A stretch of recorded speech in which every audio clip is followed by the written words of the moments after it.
पहले तो मैं आप सभी का यहाँ आने पर हार्दिक स्वागत करता हूँ। जैसा कि आप इस बैनर में पढ़ रहे हैं कि फ्री लीगल अवेयरनेस कैंप लिखा हुआ है इसमें। इसका मतलब है कि मैं आपको मुफ्त में कानूनी जानकारी देने के लिए यहाँ पर आया हूँ। मैं हिमाचल से ही हूँ, हिमाचल के ज़िला हमीरपुर से मैं का रहने वाला हूँ और मैं आपको जो है मुफ्त में कानूनी सहायता देने के लिए यहाँ पर आया हूँ। तो सबसे पहले मैं बात करूंगा, यहाँ पर लेडीज़ भी हैं, जेंट्स भी हैं, सारे बैठे हुए हैं आप सभी लोग। तो सबसे पहले मैं बात करूंगा आपको आपके अधिकारों के बारे में, ठीक है। जैसे कि आप लोग जानते हैं कि जब हम एफआईआर लिखते हैं, एफआईआर आपको पता है कब लिखाई जाती है, ठीक है ना। जब हमारे सामने कोई दुर्घटना होती है, कोई घटना हमारे साथ घटती है और उसकी हम सूचना पहली बार पुलिस को देते हैं तो उसको एफआईआर कहते हैं। अब जब पुलिस एफआईआर नहीं लिखती है तो आपके क्या क्या राइट हैं। आप पुलिस के पास गए जी कि हमारे साथ ऐसा ऐसा हुआ या हमने ऐसा होते हुए देखा, आप हमारी एफआईआर नोट कीजिए। पुलिस वाले मना कर देते हैं कि जी हम आपकी एफआईआर नहीं लिखते, तो आप क्या कर सकते हैं। तो आपके पास क्या क्या अधिकार हैं। तो सबसे पहले तो है आप उसकी शिकायत जो है, जो सुप्रिटेंडेंट ऑफ पुलिस है, आप उसको उसकी शिकायत कर सकते हैं। जो आपके जो है यहाँ केलांग में बैठते हैं, आप उनको उनकी शिकायत कर सकते हैं। यहाँ डीएसपी तो बैठते होंगे, डीएसपी को आप शिकायत कर सकते हैं कि हमारी एफआईआर नहीं लिखी जा रही है। यदि वो भी आपकी एफआईआर नहीं लिखते हैं, ठीक है, तब भी आपकी एफआईआर नहीं लिखी जाती है। यदि आप एसपी को भी बोल देते हैं तब भी आपकी एफआईआर नहीं लिखी जाती है, तो आप डीआईजी आईजी पुलिस को जो है वो एप्लीकेशन लिख के दे सकते हैं कि हमारी एफआईआर जो है वो नहीं लिखी जा रही है। मान लीजिए आपने वहाँ भी एप्लीकेशन दे दी, तब भी आपकी एफआईआर नहीं लिखी और सूरज ढलने के बाद, ठीक है, लेडीज़ को अरेस्ट नहीं किया जा सकता, ठीक है। जैसे शाम को सूरज ढल गया, उसके बाद लेडीज़ को अरेस्ट नहीं किया जा सकता जब तक कि अगले दिन का सूरज ना उगे। उसके बीच में लेडीज़ को अरेस्ट नहीं किया जा सकता।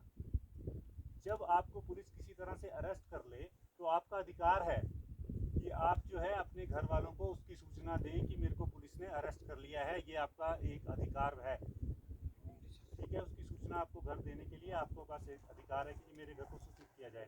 आपको वकील से बात करने का भी आपको पूरा अधिकार है। पुलिस उसके लिए आपको रोक नहीं सकती, पुलिस आपको बाध्य नहीं कर सकती किसी तरह से कि आप अपने घर को सूचना नहीं देंगे या वकील को सूचना नहीं देंगे।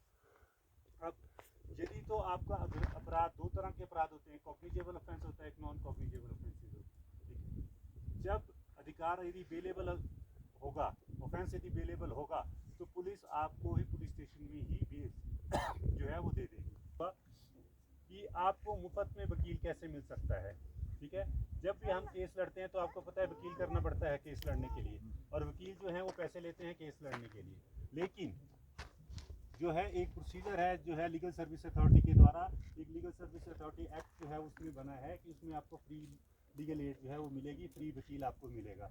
उसके लिए क्या है, जो लेडीज़ हैं उनको जो है किसी भी कंडीशन जैसे मर्जी हो, चाहे उसकी इनकम हो लाखों रुपया इनकम हो या कोई इनकम ना हो, उसको केस लड़ते हैं हम, केस को इसलिए हमें विटनेस देने पड़ते हैं, ठीक है ना, गवाह देने पड़ते हैं, तभी हमारा केस प्रूव होता है। लेकिन यदि हम गवाह जो हमारे केस में होते हैं उनको बुलाने का खर्चा भी लीगल सर्विस अथॉरिटी जो है वो देती है, वो भी आपको अपनी जेब से नहीं देना है यदि आप ट्राइबल एरिया से बिलोंग करते हैं और आपको फ्री में वकील आप लेते हैं तो, ठीक है। यदि फ्री में वकील जो आपको मिला है, यदि वो आपसे पैसे की डिमांड करता है या किसी तरह से कोई पैसा आपसे मांगता है, तो आप उसकी शिकायत जो है वो लीगल सर्विस अथॉरिटी के ऑफिस में जो कर सकते हैं, ये वकील हमारे से जो है पैसे जो है वो मांग रहा है इस केस के लड़ने के लिए, ठीक है।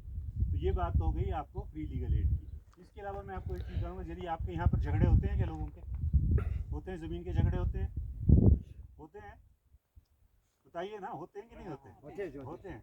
किस तरह के होते हैं, किस तरह का झगड़ा। अब मैं तीसरी और आखिरी चीज़ के बारे में आपको ज़्यादा टाइम नहीं लूँगा क्योंकि आप लोग काफ़ी काम कर रहे हैं यहाँ पे। अगली बात के लिए आऊँगा, कंज्यूमर हैं वहाँ पर कंप्लेंट जो है फाइल कर सकते हैं। अब बात दोबारा से वहीं पर आ जाती है, यदि आपके पास वहाँ पर करने के लिए वकील नहीं है तो फिर से आप लीगल सर्विस अथॉरिटी में जा सकते हैं, मुफ्त में वकील ले सकते हैं वहाँ कंज्यूमर कोर्ट में भी केस करने के लिए। तो आपके पास जो है वो अलग अलग तरह से जो है प्रोसेस है, अलग अलग तरह से आप जो है माध्यम है आपके पास। खुद कंप्लेंट कर दीजिए, खुद नहीं करना, वकील के माध्यम से कर लीजिए, वकील भी आपको लीगल एड में मिल जाएगा। तो आपको जागरूक जो है आप जागरूक होंगे, ग्राहक जागरूक होगा तो समाज अपने आप जागरूक जो है वो हो जाएगा। तो ये बात आ गई कंज्यूमर की। और आपने कुछ और पूछना है मेरे से तो पूछ सकते हैं। एक चीज़ें मैं आपको दे सकती हैं कि जी हमारे साथ घरेलू ऐसा हो रहा है, फैमिली में ऐसा हो रहा है, मेरा हस्बैंड मुझे मार रहा है, या हम मेरे हस्बैंड को जो है या मेरे को जो है मेरे इन लॉज मार रहे हैं, ठीक है, वो बोल रहे हैं कि घर से निकल जाओ, वो करे तो उसकी आप शिकायत जो है घरेलू हिंसा के तहत जो है वो कर सकते हैं। तो मैं इन्हीं चंद शब्दों के साथ अपनी बात को यहाँ जो है अपनी वाणी को जो है वो विराम दूंगा, और आप लोगों से एक स्पेशली एक सवाल करूंगा कि आप लोगों को कोई डाउट्स हैं मेरी बात जितनी मैंने समझाई है उससे रिलेटेड, कोई आपने मेरे से पूछना है तो आप पूछ सकते हैं। बोलने को मेरे पास बहुत कुछ है, मैं और आपको एक्ट्स के बारे में बताता रहूँगा, लेकिन समय आपके पास भी नहीं है, समय की कमी मेरे पास भी है, आपके पास भी है, लेकिन जितना मेरे आने का जो मकसद है वो ये है कि यदि मेरा बताया हुआ कोई चीज़ आपकी एक चीज़ भी काम आ गई, ठीक है ना, तो मेरा आने का मकसद जो है वो सफल हो जाएगा। यदि मेरी समझाई हुई चीज़ से यदि आपने कभी भी आपको ज़रूरत पड़ने पर आपने एक चीज़ का भी यूज़ कर लिया तो मेरा यहाँ आना, जो मेरा ये अवेयरनेस कैंप जो मैंने कभी किया है वो जो है वो कामयाब रहेगा। तो आप लोगों से मेरा सवाल रहेगा कि यदि आपको कोई सवाल है तो आप मेरे से पूछ सकते हैं, कोई केस से रिलेटेड पूछना है वैसे पूछ सकते हैं, कोई डाउट्स हो कि